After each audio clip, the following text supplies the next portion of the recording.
An education is like a crumbling building that needs constant upkeep with repairs and additions. Life is just a perpetual piecing together of broken bits.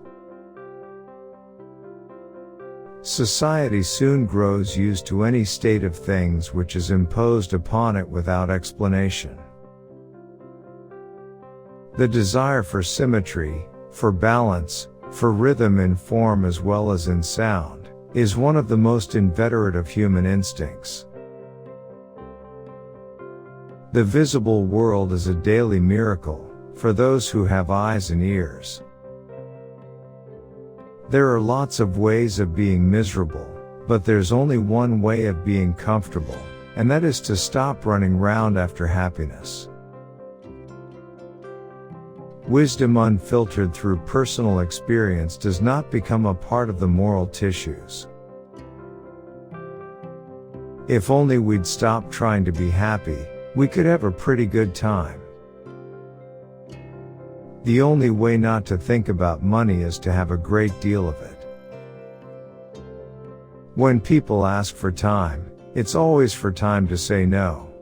Yes has one more letter in it, but it doesn't take half as long to say. Genius is of small use to a woman who does not know how to do her hair. A New York divorce is in itself a diploma of virtue. It's not a bad thing for a man to have to live his life, and we nearly all manage to dodge it. When a man says he doesn't understand a woman, it's because he won't take the trouble. I don't know if I should care for a man who made life easy. I should want someone who made it interesting. But I have sometimes thought that a woman's nature is like a great house full of rooms. Nothing is more perplexing to a man than the mental process of a woman who reasons her emotions. Beware of monotony, it's the mother of all the deadly sins. He was a man who grew fat on resentment as others did on happiness. If he paid for each day's comfort with the small change of his illusions, he grew daily to value the comfort more and set less store upon the coin. Silence may be as variously shaded as speech. In any really good subject, one has only to probe deep enough to come to tears. I'd almost say it's the worries that make married folks sacred to each other. Another unsettling element in modern art is that common symptom of immaturity, the dread of doing what has been done before. When people ask for time, it's always for time to say no. Yes has one more letter in it, but it doesn't take half as long to say.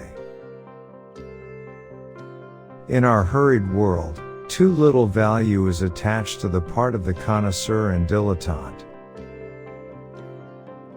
I want to do for you and care for you. I want to be there when you're sick and when you're lonesome.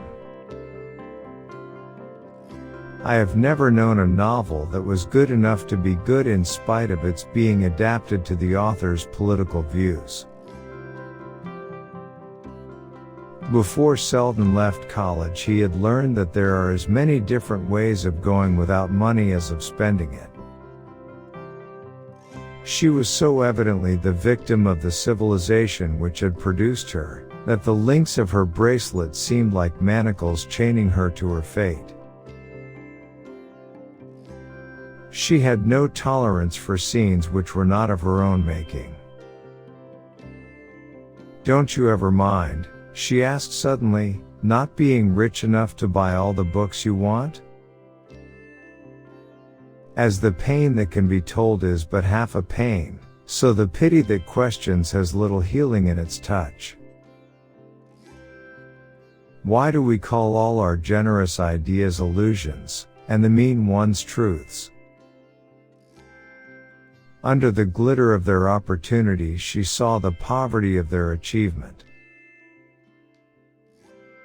Perhaps I might have resisted a great temptation, but the little ones would have pulled me down.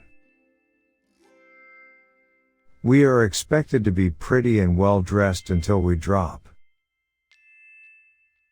It is so easy for a woman to become what the man she loves believes her to be. She always paid for her rare indiscretions by a violent reaction of prudence. No insect hangs its nest on threads as frail as those which will sustain the weight of human vanity.